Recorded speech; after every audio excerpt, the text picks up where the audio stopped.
Brothers, the game test for the Redmi Turbo 4 Pro is here.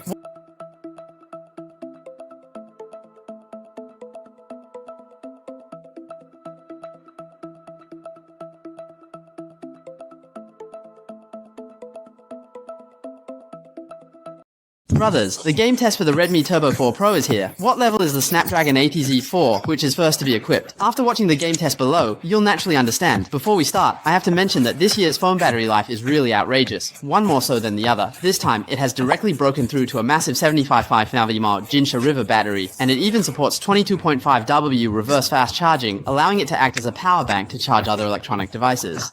It can even charge other phones, isn't that outrageous enough? Okay, back to the main topic. Let's start with Peace Elite at a more demanding 1080p resolution. Currently, it doesn't support 120 frames, so we'll test it at a smooth 95 frames for everyone. As usual, let's directly look at the frame rate performance in the main city area, with about 20 people in a gunfight. Currently, in the 90 frame mode, there's no pressure, and during the intense battles, it can easily maintain around 90 frames. This game performance is very similar to the Snapdragon 8Z3 that I tested before, with excellent smoothness and stability in the 90 frame mode. Actually, its 6.83-inch large flat screen is definitely beneficial for games that require multiple operations like this.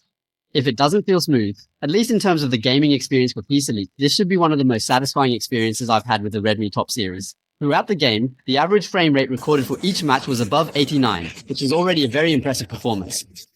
After playing for an hour, the battery dropped by 17%, with the ambient temperature close to 26 degrees and the actual temperature around 44 degrees. Next, we played Honor of Kings to cool down the phone. Without a doubt, during this time, the average frame rate for each match was consistently at 119, nearly achieving full frame performance. After an hour, the battery dropped by 16% and the phone's temperature was around 41 degrees, decreasing by about 3 degrees. In the end, 1 hour of Peace Elite plus 1 hour of Honor of Kings. Remaining battery is at 67%. What do you all think? Additionally, the metal middle frame combined with the glass back panel gives it a texture that can completely outshine other phones in the same price range. The screen features a 1.5K large flat design, surprisingly using the same M9 luminous material as Xiaomi's flagship, along with the same dual microgun structure. It's truly worth the investment, and the large chamfer design enhances its front appearance by more than one level, giving it the look of a flagship screen at first glance. Moreover, it includes Xiaomi's Qingshan eye protection solution, utilizing DC and a 3840Hz ultra-high frequency PWM dimming scheme. The flagship eye protection is well received, and this time Redmi makes it accessible to everyone. It also features full-level waterproofing, maintaining reliable quality. Overall, the Redmi Turbo 4 Pro looks great, has comprehensive capabilities without any weaknesses, and importantly, excellent battery life. Its overall configuration is likely hard to surpass.